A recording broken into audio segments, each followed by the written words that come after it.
নিখুঁত পরিকল্পনা আর উন্নত বুদ্ধি একজন অপরাধীকে এই আশ্বাস দেয় যে সে নিরাপদ। পৃথিবীর কোনো বুদ্ধিমান রহস্য সন্ধানীর পক্ষেই তাকে আর ধরা সম্ভব নয়। এই নিশ্ছিদ্র পরিকল্পনার মাঝে পড়ে থাকা সামান্য কিছু সূত্রই একজন প্রকৃত অনুসন্ধানকারীর অস্ত্র। আপাত দৃষ্টিতে নিখুঁত মনে হলেও অতি সামান্য একটি ক্লুই অপরাধীকে গড়াদের পিছনে নিয়ে যায়। এখন স্টোরি টাইমে আজ আপনারা শুনবেন প্রখ্যাত ছোট রহস্য গল্প লেখক জেমস হোল্ডিংয়ের লেখা গল্প মানকি কিং অবলম্বনে আমাদের নিবেদন চিরসবুজ বানর রাজ। গল্প পাঠ এবং অন্যান্য চরিত্রে আমি জয়দীপ। গল্পের পোস্টার এবং সাউন্ড এডিটিং চয়ফু ক্রিয়েশন। শুরু হচ্ছে আমাদের আজকের নিবেদন জেমস হোল্ডিংয়ের লেখা গল্প অবলম্বনে চিরসবুজ বানর রাজ। শুনতে থাকুন।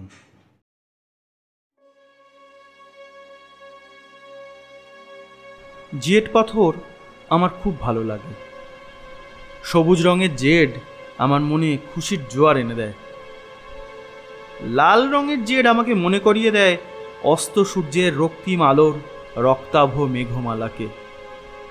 আর সাদা জেডটা যেন ঠিক তুষার কণার মতো। আসলে না, জেডের কথা উঠলেই বা জেড দেখলেই না আমি কেমন যেন পাগল হয়ে যাই। আমার যদি যথেষ্ট টাকা পয়সা থাকতো তাহলে একটা পার্সোনাল মিউজিয়াম তৈরি করতাম, জেড পাথরের সংগ্রহশালা। বিদ্যা থাকলে হয়তো ওই জেড পাথর নিয়েই কোনো গবেষণায় ডুবে থাকতাম। কিন্তু ব্যাপারটা কি জানেন, আমার না আছে অর্থ, না আছে বিদ্যা, আর বুদ্ধি হ্যাঁ সেটা বোধহয় আছে, আর যথেষ্ট পরিমাণেই আছে। কারণ এই বুদ্ধির জোরেই তো আমি আমার জীবন সংগ্রাম চালিয়ে যাচ্ছি। এই যা, আমি যে কে সে কথাটাই তো এখনো পর্যন্ত আপনাদের বলিনি। অবশ্য আমার গৌরবজনক কোনো পরিচয় নেই। আমি এক অতি সামান্য চোর। না না না, আমাকে ছিঁচকে চোর ভাববেন না। আমি ব্যাংককে এসেছি এই চুরির উদ্দেশ্যে। ব্যাংকক হলো সবুজ বানরের শহর। শহরের রাজকীয় পার্কটার ঠিক পাশেই চমৎকার সুন্দর একটা মন্দির। সেই মন্দিরে বানররাজ হনুমানের একটি অপূর্ব সুন্দর মূর্তি রয়েছে, যেটা 500 বছর আগে একখণ্ড সবুজ জেড পাথর খোদাই করে তৈরি করা হয়েছিল। মূর্তিটার উচ্চতা 35 সেন্টিমিটার। দামি পোশাক পরানো মূর্তিটা 12 ফুট উঁচু, আর পিরামিডের মতো দেখতে একখানা সোনালি সিংহাসনের ওপরে সেটাকে বসানো রয়েছে। আমার বর্তমান উদ্দেশ্য এই মূর্তিটাই চুরি করা। সারা দুনিয়া টহল দিয়ে বেড়ায় এমন একটা জাহাজের সবচাইতে কম ভাড়ার যাত্রী আমি।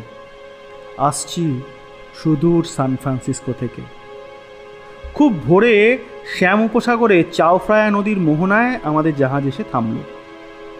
তীর থেকে এগিয়ে এলো বিরাট একখানা শ্যামদেশি বজরা। যারা ব্যাংকক শহর দেখতে চায় তারা এই নৌকোয় করে তীরে যেতে পারে। যাত্রীদের নিয়ে এই বজরাখানা আবার ফিরে আসবে পরদিন সন্ধ্যায়। 2 দিন ধরে যাত্রীরা শহর দেখবার সুযোগ পাবে। আর সবচেয়ে মজার কথা কি জানেন, পর্যটকদের ব্যাংকক শহরে ঢোকা আর বেরিয়ে আসবার সময় শুল্ক বিভাগের কোনো রকম খানা তল্লাশির ব্যবস্থা নেই। এটা যে আমার কত সুবিধা হয়েছে কি আর বলবো। শহর থেকে বামালসহ বেরিয়ে আসবার সময় কোনো রকম ঝামেলা বা অসুবিধার সম্মুখীন আমাকে আর হতে হবে না। যাই হোক, পর্যটকদের দলে মিশে আমি শহরের দিকে যাত্রা করলাম। সঙ্গে আমার ক্যামেরার বিরাট ব্যাগ, ছাতা আর নিত্য প্রয়োজনীয় কিছু টুকিটাকি জিনিসপত্র, যেমন দাঁত মাজবার ব্রাশ, দাড়ি কামাবার খুর, এইসব। একেবারে পাক্কা পর্যটকের বেশেই শহরে ঢুকলাম। আমাকে চোর বলে সন্দেহ করবে এমন লোক মনে হয় আর নেই। শহরে পৌঁছে সহযাত্রীদের সঙ্গ ছেড়ে একখানা ট্যাক্সি ভাড়া করলাম আর সোজা গিয়ে উঠলাম রত্নকোসিন হোটেলে। শহরের মধ্যে এটা একটা মোটামুটি নামজাদা হোটেল। তাছাড়া আমার কাজের পক্ষেও হোটেলটা খুবই সুবিধাজনক, কারণ হোটেলে যেখানে রয়েছে রাজকীয় পার্ক আর সেই বানর রাজের মন্দিরের খুব কাছাকাছি হোটেলটা, মাত্র দুখানা বাড়ির পরেই। হোটেলে নিজের ঘরে পৌঁছে ফুল স্পিডে ফ্যানটা চালিয়ে দিলাম। তারপর সুস্বাদু পানীয়ের পাত্রে অলসভাবে চুমুক দিতে দিতে গোটা পরিকল্পনাটা একবার খতিয়ে দেখলাম। না, কাজটা যে খুব শক্ত সেটা বলা যায় না। এখন প্রয়োজন শুধু একটু সতর্কতা। আমার ক্যামেরার ব্যাগটাকে বোধহয় কেউ সন্দেহ করবে না, কারণ ব্যাংকক শহরে ক্যামেরাধারী টুরিস্টের সংখ্যা অনেক। তারা অনবরতই মন্দির, প্রাসাদ, উদ্যান এসবের ছবি তুলে চলেছে। আর ছাতাটাকে কে বা সন্দেহ করবে? বর্ষার শুরুতে ছাতা হাতে রাস্তায় বের হওয়া লোক খুব একটা কম নয়, তাই এটা খুবই স্বাভাবিক ব্যাপার। আজ শনিবার, আমার কাজ হবে কালকে, কেননা রবিবারই এই সবুজ জেট পাথরের বানররাজকে দর্শন করবার জন্য সর্বসাধারণের পথ উন্মুক্ত করা থাকে, মানে মন্দিরটা খোলা থাকে। তাই আজকে আমার ঘুরে বেড়ানো ছাড়া খুব একটা হাতে কোনো কাজ নেই। রবিবার দিন ঘুম ভাঙলো একটু দেরিতেই। আকাশ মেঘমেদুর, যে কোনো মুহূর্তেই বর্ষণ শুরু হতে পারে।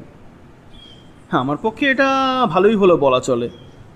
ছাতা নিয়ে রাস্তায় বেরোনোটা এখন আর মোটেই অস্বাভাবিক থাকবে না। আর আমাকে তো কাজের জন্য ছাতাটা নিতেই হতো। ব্রেকফাস্ট সেরে হোটেলের লবিতে গিয়ে বসলাম। তিনজন শ্যামদেশি ওখানে বাজনা বাজাচ্ছিল, শুনলাম কিছুক্ষণ।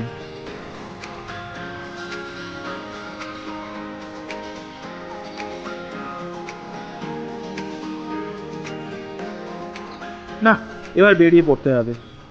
ঘরে গিয়ে ক্যামেরার ব্যাগ আর ছাতাটাকে সঙ্গে নিয়ে বেরিয়ে পড়লাম আমার কর্মক্ষেত্রের দিকে। আপনাদের বোধহয় আর মনে করিয়ে দেওয়ার দরকার নেই যে আমার কর্মক্ষেত্র হলো সবুজ পাথরের সেই বানর রাজের মন্দির। কয়েক মিনিটের মধ্যেই এসে পড়লাম মন্দিরের সামনে। চমৎকার কারুকার্যময় মন্দির। মন্দিরটা অর্ধবৃত্তাকার, প্রবেশপথে দুটো দানবের প্রতিমূর্তি।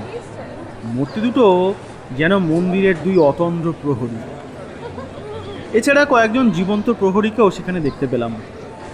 মন্দির যেদিন সর্বসাধারণের জন্য খোলা থাকে সেদিনই সতর্কতামূলক ব্যবস্থা হিসেবে এইসব প্রহরীদের রাখা হয়।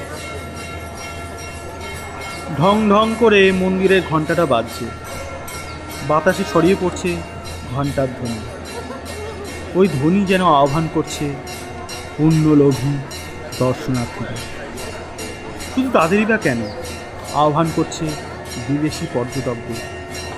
কিন্তু ওই ধ্বনি যেন আমার কানে ঢুকেও ঢুকছে না। মন্দিরের দরজা খোলা দরজাপথে দূর থেকে অস্পষ্টভাবে দেখতে পাচ্ছি সবুজ রঙের বানররাজকে। সোনালী সিংহাসনে বসে আছেন তিনি। বেলা 12টার সময় মন্দিরের দরজা বন্ধ হয়ে যায়। বন্ধ হয় বানররাজের দুরানিদ্রার জন্য। আর মিনিট পাঁচেক বাদেই 12টা বাজবে। কিন্তু দেখছি দেশি বিদেশি অনেক দর্শকও এখনও ভেতরে যাচ্ছে। মন্দিরের ভেতর থেকে বেরিয়ে আসছে জনস্রোত। ক্যামেরা ব্যাগ আর ছাতা নিয়ে দর্শকদের সঙ্গে আমিও ঢুকে পড়লাম ভেতরে এসে আমি ভিড় থেকে একটু সরে গিয়ে সিংহাসনের চারপাশে সোনালী মূর্তিগুলোর একটার পাশে এসে দাঁড়ালাম। মূর্তিটা যেন আমাকে দারুণভাবে আকৃষ্ট করেছে, এমন একটা ভাব নিয়ে আমি মূর্তিটাকে খুঁটিয়ে দেখবার ভান করতে লাগলাম। এক ফাঁকে ক্যামেরার ভারী ব্যাগটাকে নামিয়ে রাখলাম মূর্তিটার পেছন দিককার মেঝেতে। বানররাজের সিংহাসনখানা একটা বেদির ওপর বসানো। বেদিটাকে ঢেকে রাখা হয়েছে সোনালি মখমলের আবরণ দিয়ে। আবরণখানার শেষ প্রান্ত মেঝের ওপর এসে পড়েছে। আস্তে আস্তে পা দিয়ে ধাক্কা দিতে দিতে ভারী ব্যাগটাকে আবরণের আড়ালে চালান করে দিলাম। চারপাশে একবার সচকিত দৃষ্টিতে চোখ বুলিয়ে নিলাম। না, আমার দিকে কেউই তাকিয়ে নেই। ঘড়ির দিকে তাকালাম, সরে এলাম সিংহাসনের আরেকটু পেছনে। মন্দিরের বাইরের প্রহরীরা ততক্ষণে চেঁচাতে শুরু করেছে। বেরিয়ে আসুন, বেরিয়ে আসুন, মন্দির বন্ধ করবার সময় হয়ে গেছে, আপনারা এক্ষুনি বেরিয়ে আসুন। দর্শকেরা দ্রুত চলে যাচ্ছে, সবাই নিজেকে নিয়ে ব্যস্ত। আমার দিকে কেউ তাকিয়ে নেই। হাত ঘড়িটা দেখলাম, মন্দির বন্ধ হতে আর মোটে 1 মিনিট বাকি। না, কেউ লক্ষ্য করছে না। ঝট করে সরে এলাম সিংহাসনের পেছন দিকে, শুয়ে পড়লাম মেঝেটার ওপর। তারপর মখমলের আবরণটা একটু তুলে নিজেকে গড়িয়ে চলে গেলাম আবরণের অন্তরালে। বেদির গায়ে গা ঘেঁষিয়ে একদম মিশে রইলাম। মন্দিরের দরজার পেল্লায় ভারী পাল্লা দুখানা বন্ধ করবার আগে দুজন প্রহরী এসে ভেতরটায় একবার টহল মেরে গেল, ভেতরে কেউ রয়ে গেল কিনা দেখবার জন্য। আমি অবশ্য এমনভাবে লুকিয়ে রয়েছি যে নিতান্ত দুর্ভাগ্য না হলে পাহারাদারদের নজরে পড়বার কথা নয়। মন্দিরে বহু লোক ঢুকছে, তাদের সবাইকার মুখ পাহারাওয়ালারা নিশ্চয়ই মুখস্থ করে রাখেনি। কাজেই যারা ঢুকেছে তাদের ভেতর থেকে একটা লোক যে বেরোয়নি এটা ওরা বুঝতেই পারবে না। বিকেলে আবার যখন মন্দির খুলবে তখন পাহারার লোক বদল হয়ে গিয়ে নতুন একদল প্রহরী আসবে। তারা আমাকে দেখে বুঝতেই পারবে না যে আমি বিকেলে নয়, আসলে দুপুর 12টার একটু আগে মন্দিরে ঢুকেছিলাম। আমি নিরাপদেই মন্দির থেকে বেরিয়ে যেতে পারবো। সশব্দে বন্ধ হয়ে গেল মন্দিরের বিরাট দরজাটার ভারী পাল্লা দুখানা। বাইরে থেকে সুইচ টিপে ভেতরের আলো নিভিয়ে দেওয়া হলো। রাশি রাশি অন্ধকার যেন মুহূর্তের মধ্যে ঝাঁপিয়ে পড়ল আমার ওপর। শুধু কি অন্ধকার, অন্ধকারের সঙ্গে এলো চরম নিস্তব্ধতা। মুহূর্তের মধ্যে আমি যেন বাইরের আলো মাখা শব্দ ভরা জগৎ থেকে একেবারে বিচ্ছিন্ন হয়ে গেলাম। কিন্তু না, এক্ষুনি কাজ শুরু করব না, সাবধানের মান নেই। আরও কিছুক্ষণ কাটুক, তারপর শুরু করব আমার কেরামতি। তাড়া নেই। কেটে গেল আরও কিছুক্ষণ। আমার চারপাশ চুপচাপ, নিঝুম। মন্দিরের বন্ধ দরজা পেরিয়ে বাইরের কোনো শব্দ আমার কানে আসছে না। গড়িয়ে বেরিয়ে এলাম আবরণের বাইরে। তারপর অন্ধকারে হাতড়ে হাতড়ে ব্যাগটাকে পেলাম, আর ব্যাগটা থেকে টর্চটা বের করলাম। টর্চ জেলে ছাতাটার মোটা বাঁটের শেষ অংশে পেঁচ খুলে ঝাঁকুনি দিলাম। বাঁটের ভেতর থেকে বেরিয়ে এলো একখানা পাতলা ফাঁপা লোহার নল। ওই নলটার মধ্যে একের পর এক কতকগুলো একই ধরনের নল লুকিয়ে রেখেছিলাম। নলগুলো জুড়ে জুড়ে মিনিট 15-র মধ্যেই একখানা হালকা মই তৈরি করে ফেললাম। মইখানা হালকা হলেও বেশ মজবুত। আমি আগে ব্যবহার করে দেখেছি, আমার দেহের ভার এটা বইতে পারবে। তারপর ক্যামেরার ব্যাগ থেকে আর একটা জিনিস বের করলাম।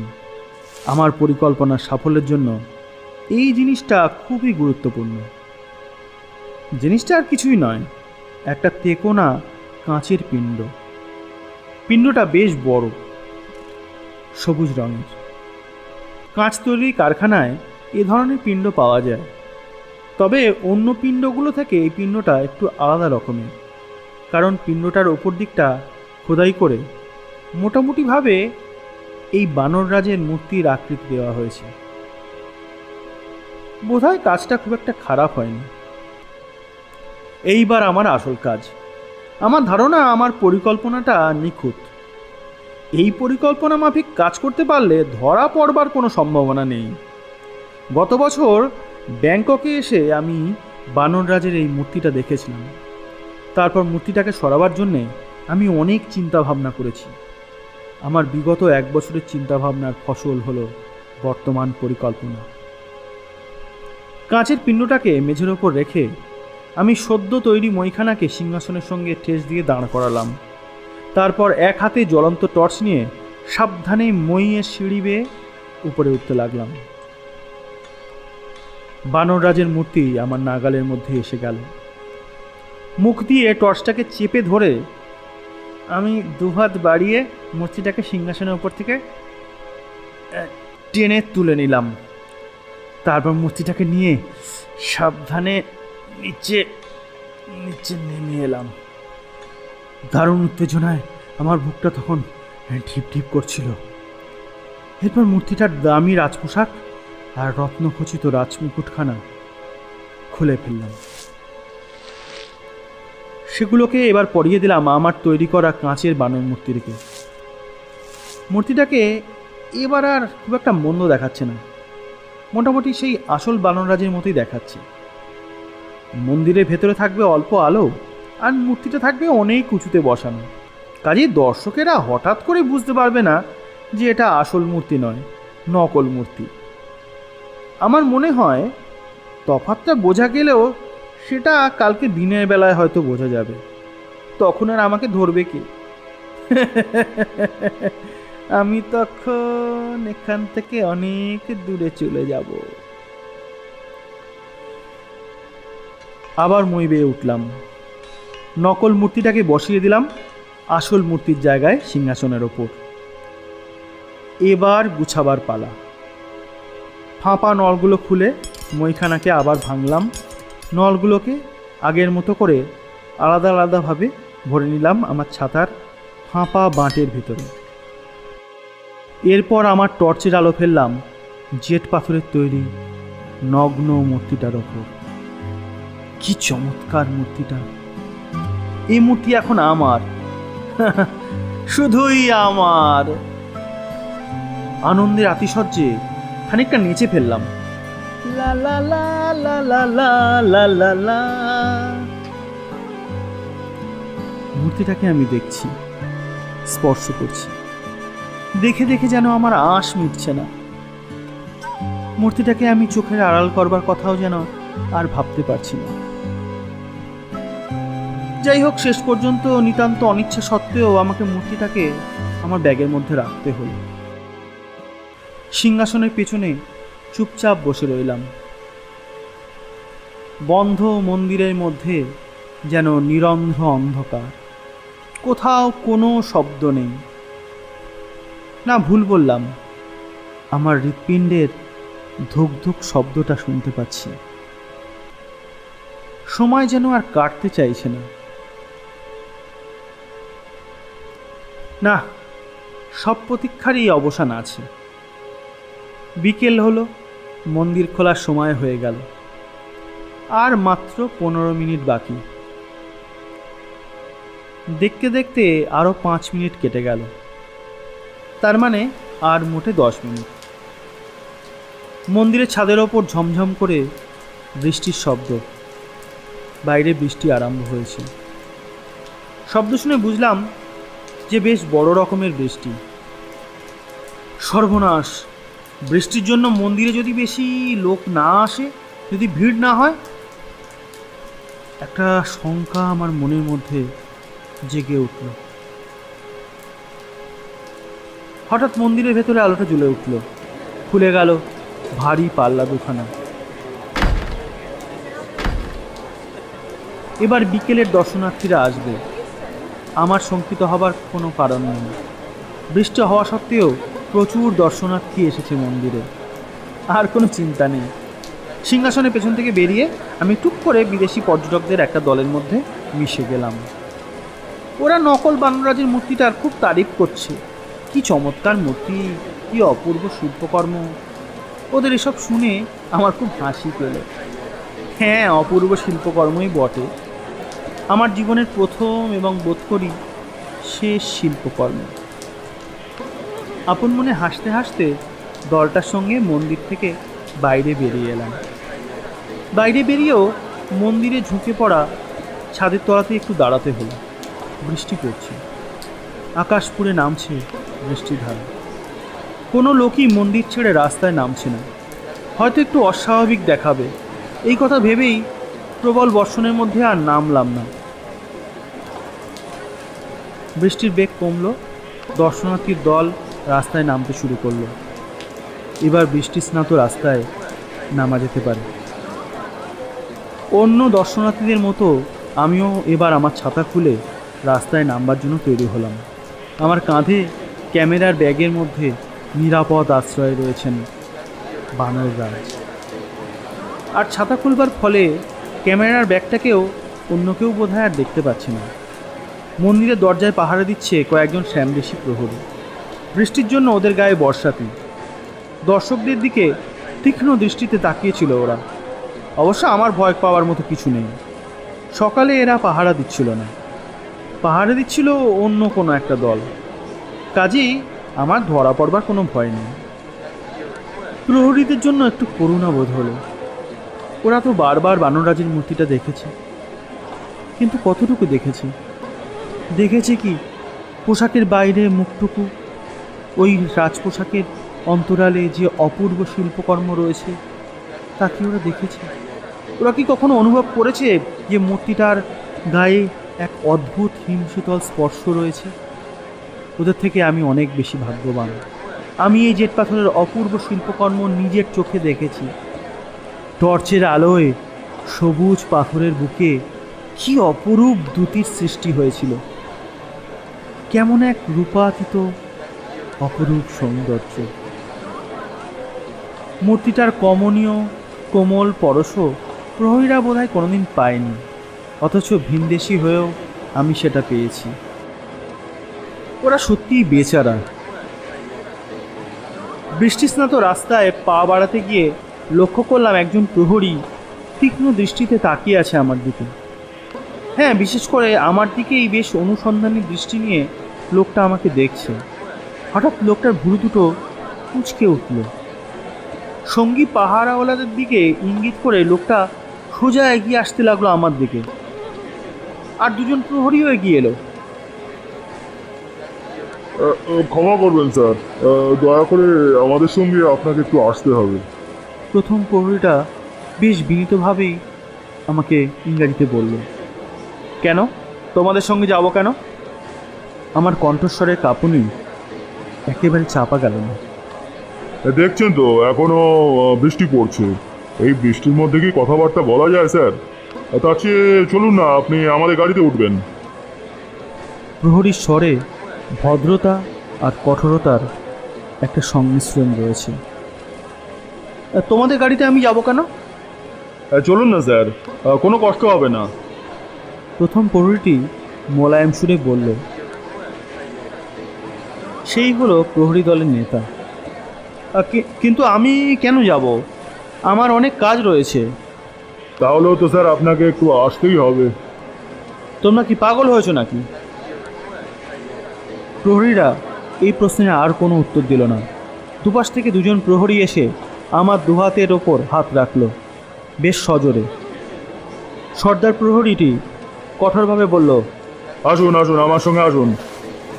রাস্তার পাশে পার্ক করা একখানে গাড়ির দিকে এগিয়ে গেল সে। আমার হৃৎপিণ্ডটা ধুক করে উঠল, কান দুটো ঝাঁঝা করতে লাগলো। দেহের রক্তচাপ মুহূর্তে যেন বেড়ে গেল। দুই প্রহরী আমাকে ঠেলে প্রায় গাড়িতে উঠতে বাধ্য করল। ওরা আমাকে নিয়ে গেল পুলিশের হেডকোয়ার্টারে। সেখানে একজন পদস্থ অফিসার সেই প্রহরীর কাছ থেকে সমস্ত অভিযোগ শুনলেন। ওরা শ্যামদেশী ভাষাতেই কথা বলছিল, কাজেই যা বলছিল তার এক বর্ণও আমি বুঝতে পারছিলাম না। তবে মাঝে মাঝে আঙুল দিয়ে আমাকে দেখাচ্ছিল। সুতরাং অভিযোগটা যে আমার সম্পর্কেই, সে বিষয়ে সন্দেহের কোনো অবকাশ ছিল না। ওদের অভিযোগ শুনে অফিসারও শ্যামদেশী ভাষাতেই ওদের নির্দেশ দিলেন। আমার পাসপোর্ট, ক্যামেরার ব্যাগ আর ছাতাটা নিয়ে নিল প্রহরীরা।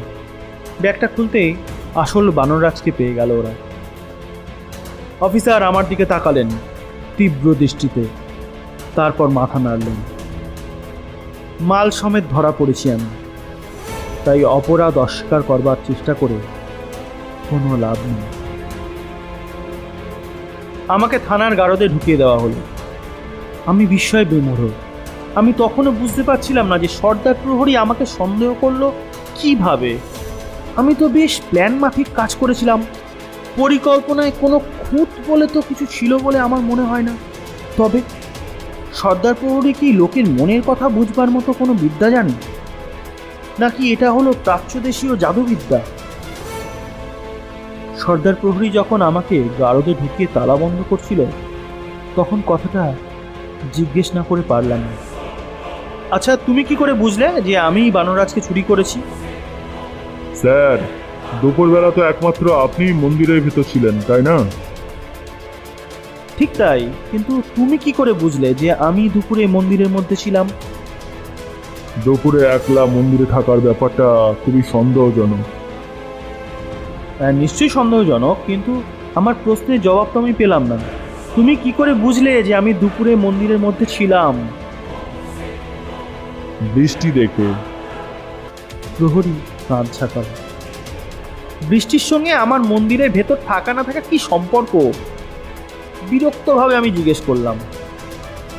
বিকেলবেলায় মন্দির খুলবার একটু আগেই তো বৃষ্টি শুরু হয়েছিল, তাই না? হ্যাঁ।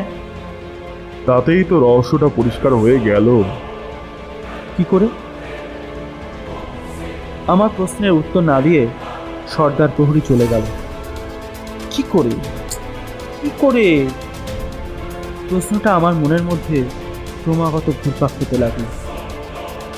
শেষ পর্যন্ত দেরিতে হলেও আমি আমার রহস্যের সমাধান করে ফেললাম।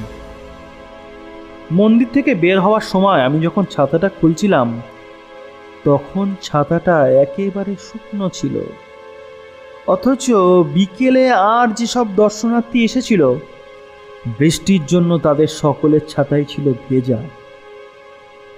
তাই আমার পরিকল্পনাটায় সামান্য এইটুকু ত্রুটির জন্যই আমেরিকার চোর শিরোমণি আমি ধরা পড়ে গেলাম।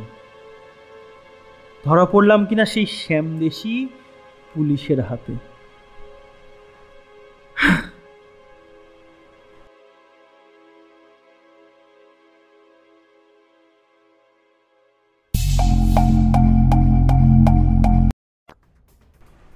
আমাদের আজকের নিবেদন আপনাদের কেমন লাগলো কমেন্টস করে জানাবেন। আর ভালো লাগলে অবশ্যই লাইক এবং শেয়ার করে আমাদেরকে উৎসাহিত করবেন। এরকম আকর্ষণীয় আরও গল্প শুনতে আপনারা আমাদের চ্যানেলটি সাবস্ক্রাইব করে নেবেন। ধন্যবাদ।